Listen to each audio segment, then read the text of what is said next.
आचार्य जी गदा लेकर आए हैं स्टूडियो में, सब ठीक? बिल्कुल सही, ठीक है। मैं भगवान हनुमान जी का अगर चिन्ह लेकर के चल रहा हूं तो इससे सुंदर और क्या हो सकता है। और सनातन ने दोनों चीजें कहा है, ठीक है। शस्त्र और शास्त्र दोनों का अध्ययन होना चाहिए, दोनों की जानकारी होनी चाहिए। तो शस्त्र की जो जानकारी है वो शस्त्र की जो जानकारी वो मेरे हाथ में है और शास्त्र की जानकारी मेरे मुख में है। तो मैं इसीलिए दोनों साथ में रखने का प्रयास करता हूं और मुझे लगता है आज सनातन के लिए बहुत महत्वपूर्ण है। एक वर्ग है जो हाथ में पत्थर लेकर के चलता है, कई बार गाड़ी में बम लेकर के चलता है, इसलिए हमें यह तो अधिकार है ही कि हम गदा लेकर के चल सके। तो इसलिए मैंने सोचा कि हम अपने धर्म का संरक्षण, समाज का संरक्षण, संविधान कर तो रहे संरक्षण, आपको गदा लेने की क्या जरूरत है सर? संविधान संरक्षण के बाद भी लाल किला पे विस्फोट हो जाता है। सबसे बड़ी दिक्कत तो यह है। अच्छा, संविधान के संरक्षण के बाद भी तो लॉ एंड ऑर्डर का मामला है, रैलियों पर पत्थर चल जाते हैं। तो लॉ एंड ऑर्डर का मामला है, सब कुछ सरकार को भरोसा नहीं है, सब कुछ संविधान ही नहीं करता, कुछ अपने हाथ से भी करना पड़ता है, कुछ अपने लिए भी करना पड़ता है, कुछ आपको भी जिम्मेदारी लेनी पड़ेगी। सब कुछ संविधान नहीं करेगा, संविधान आपको अधिकार देता है और उस अधिकार के लिए आपको लड़ना पड़ेगा। अब संविधान के कहां तक लड़ेंगे और किस किस से लड़ेंगे? ये लड़ाई सियासी तो नहीं हो गई है धर्म से ज्यादा? नहीं, ये लड़ाई सियासी किस बात की है? आप सोच लीजिए, भोजशाला क्या है? एएसआई के संरक्षण में है, नहीं है? पुरातत्व विभाग के संरक्षण में है या नहीं है? पुरातत्व विभाग के संरक्षण में जो चीज वहां वो 1991 वर्षिप एक्ट लागू होता है? नहीं होता है ना, नहीं होता है। लेकिन फिर भी मौलाना लोग चिल्ला रहे हैं ना, जब वहां कुछ था ही नहीं, ना इनके शास्त्र मिलेगा।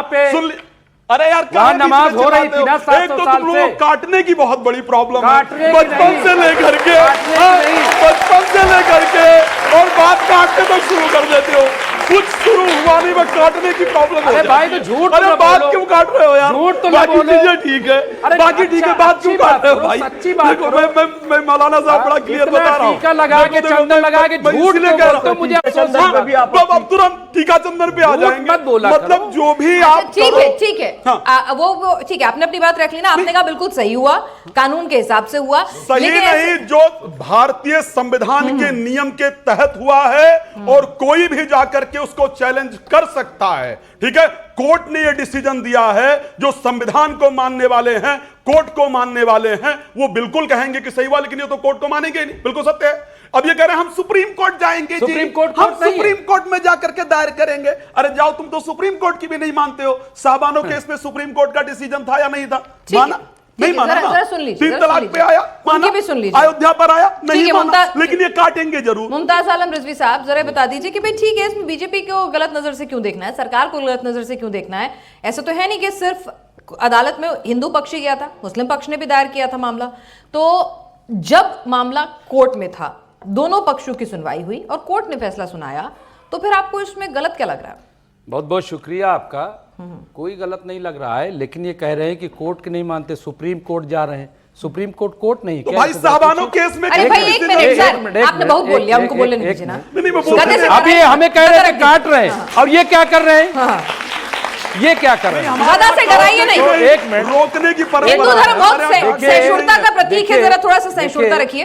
देखिए, वो तो सबको पता है, इनको सनातन में कोई आस्था नहीं, आस्था होती तो ये न करते जो नहीं। आप उनकी आस्था पे सवाल ना उठाए, कोई वो आपको जज नहीं कर रहे हैं, आप बात नहीं, वो सब कुछ कर रहे हैं। उन्होंने क्या क्या कह दिया आपने शायद गौर नहीं किया, लेकिन चलिए, मैं एक चीज ये कह रहा हूं कि हमारा कोर्ट पे यकीन है और इसीलिए हम मुकदमे में शामिल हुए, कोर्ट में गए, हाई कोर्ट में गए, और अदालत पे ही यकीन है। इसी बुनियाद पे तो हम कह रहे हैं कि हम सड़कों पे तो नहीं जाने की बात कर रहे हैं कि हम हंगामा करेंगे, तोड़फोड़ करेंगे, कुछ नहीं। हम कह रहे हैं सुप्रीम कोर्ट जाएंगे। सुप्रीम कोर्ट भी इसी हिंदुस्तान के आईन का, संविधान का हिस्सा है। तो सुप्रीम कोर्ट जाना क्या गलत है क्या? और गलत है या कह रहे मान नहीं रहे हाई कोर्ट का फैसला? तो भैया साहब, अगर हाई कोर्ट या निचली अदालत का ही सब मान जाए तो फिर सुप्रीम कोर्ट किस बात के लिए है? अगर सुप्रीम कोर्ट भी फैसला जो सुनाएगा वो स्वीकार्य हो। कमाल है, क्यों? बाबरी मस्जिद में क्या हुआ? क्या कबूल नहीं किया गया? क्या आपने नहीं माना? लेकिन अभी एक मिनट सुनिए तो, देखिए, मैं भी बता ही रही हूँ, बस याद दिला। नहीं, मैं आपको और याद दिला रहा हूँ ना। ये अभी कह रहे थे ना, ये कोर्ट के नहीं मानते, और ये बड़ा मानते हैं। 6 दिसंबर 1992 को इन्होंने जा करके वहां पे मस्जिद को गिरा दिया।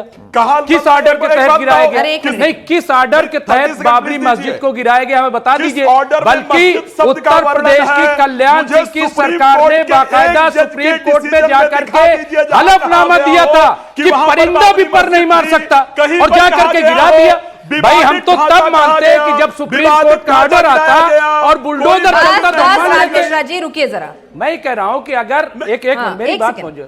मेरी बात हो जानी, मैं कह रहा हूं कि तब तो मैं मानता कि ये बड़ा अदालत को मानते हैं अरे कि भाई, जब सुप्रीम अरे एक कोर्ट का सेकंड फैसला आता और सुप्रीम कोर्ट में ये लिखता कि इसे गिरा करके यहाँ पे उसे राम पूरे मंदिर देश बनाया में एक जाए, काला अध्याय तो बनाया कर बताया लेते। गया था ना, सभी ने उसकी आलोचना की थी, irrespective of any party any ये करते हैं क्या? रिलीजन, सभी ने की थी। बिल्कुल अरे भाई, नहीं, बीजेपी बिल्कुल नहीं के करूंगा, दोनों। नहीं करता हूं। क्या कहीं बताइए, सुप्रीम कोर्ट ये ने करते कहा, हैं क्या? कहीं ये पर नहीं कहा नहीं है, करते हैं ये। कहीं नहीं कहा जबकि है, सजा हुई है था, इनकी कल्याण सिंह विवादित को। ढांचा चलिए, ठीक है, था, इतिहास विवादित दोनों ढांचा नहीं गिराया करेंगे। गया शिवम और भाई, विवादित शिवम, ढांचा